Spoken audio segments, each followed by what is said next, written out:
right, so hey guys. Yeah, no script today. This is just going to be me giving my thoughts in regards to all the women's soccer news that has come out this past week.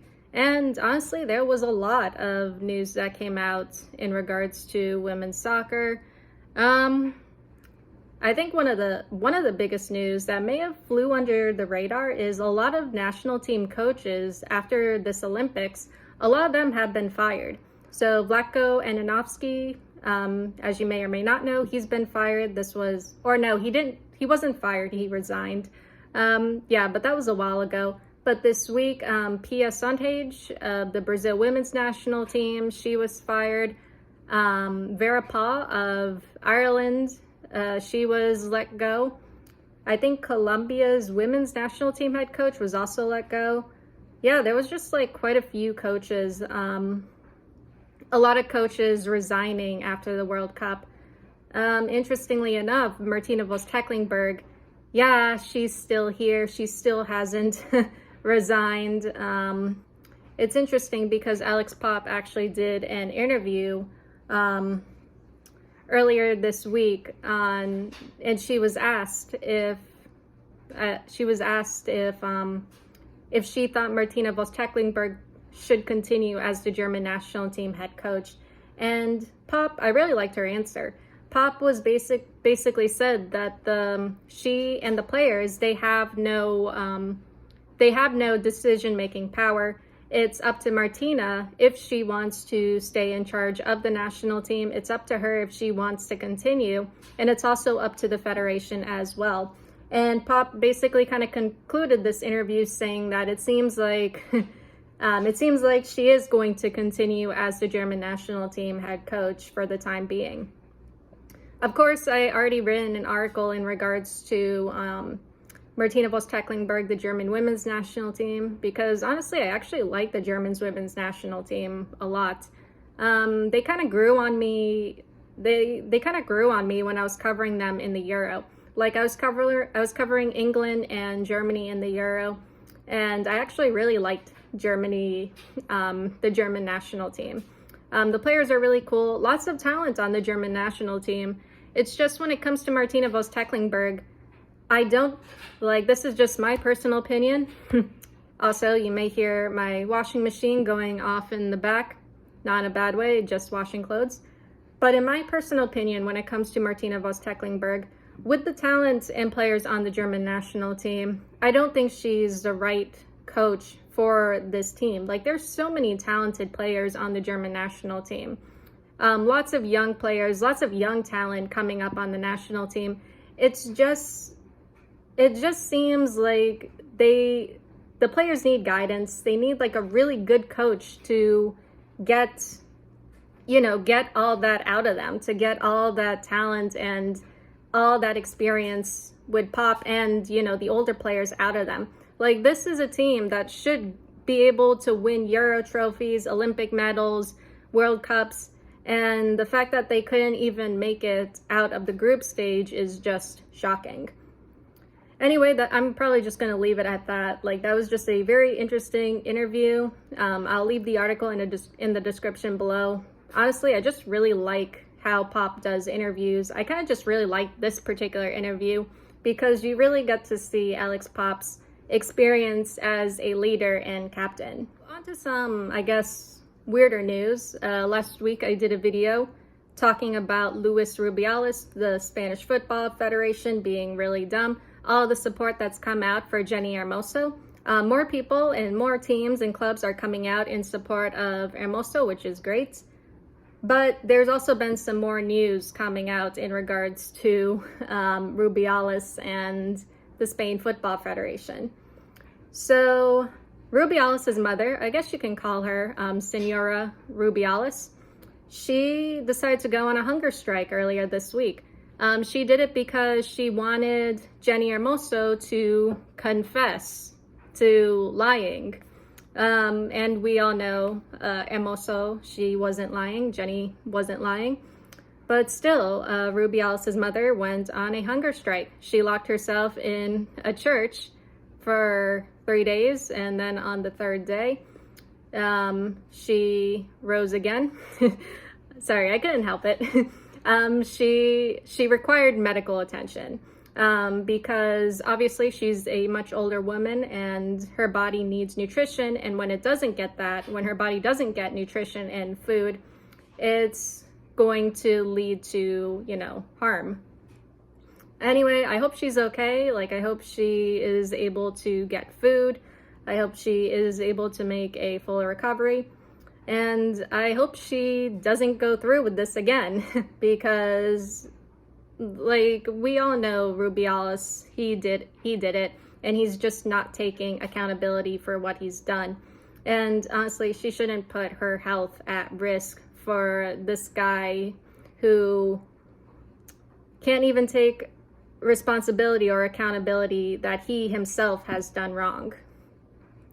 And it gets even more stranger because the Spanish Football Association or Federation told UEFA that they were going to pull out of UEFA.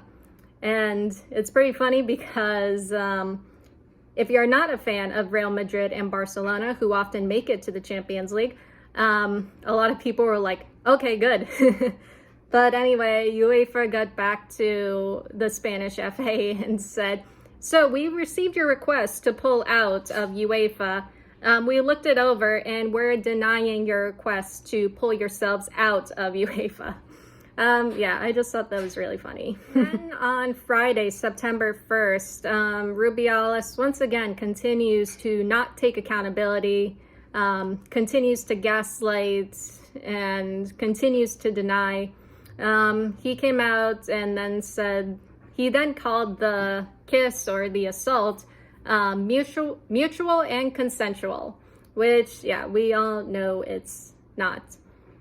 And the thing is, when it comes to Rubiales, I don't think he's ever going to take accountability. I don't think he's ever going to take responsibility. He is never going to admit that he did wrong. He's going to continue to see like the kiss as mutual and consensual.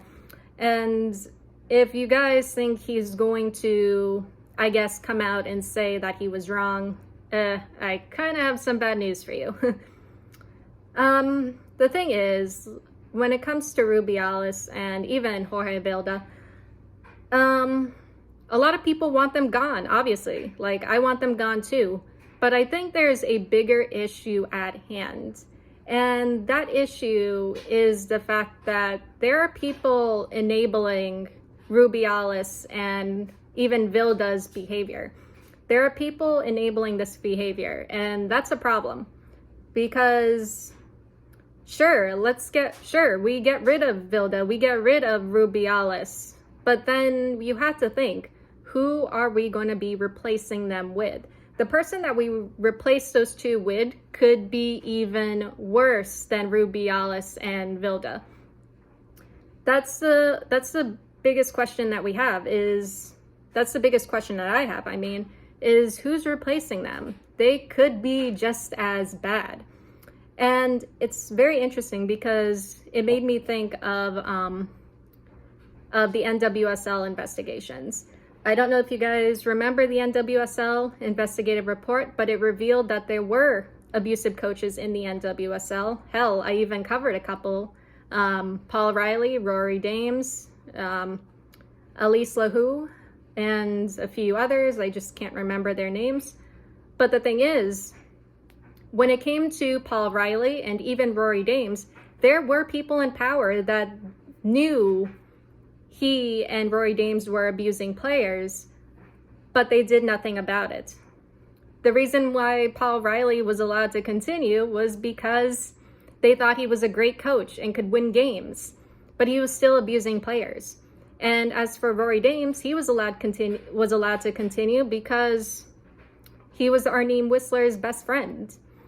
And the biggest problem are the people who enable abuse to continue. And going back to the Spanish Football Federation, that's the problem. It's like, yes, we can get rid of all the abusers. We can get rid of abusive coaches. We can get rid of Vilda. and Rubiales. But we have to think, like, who's going to replace them? Because when it comes to people who enable abuse, they're definitely a lot worse.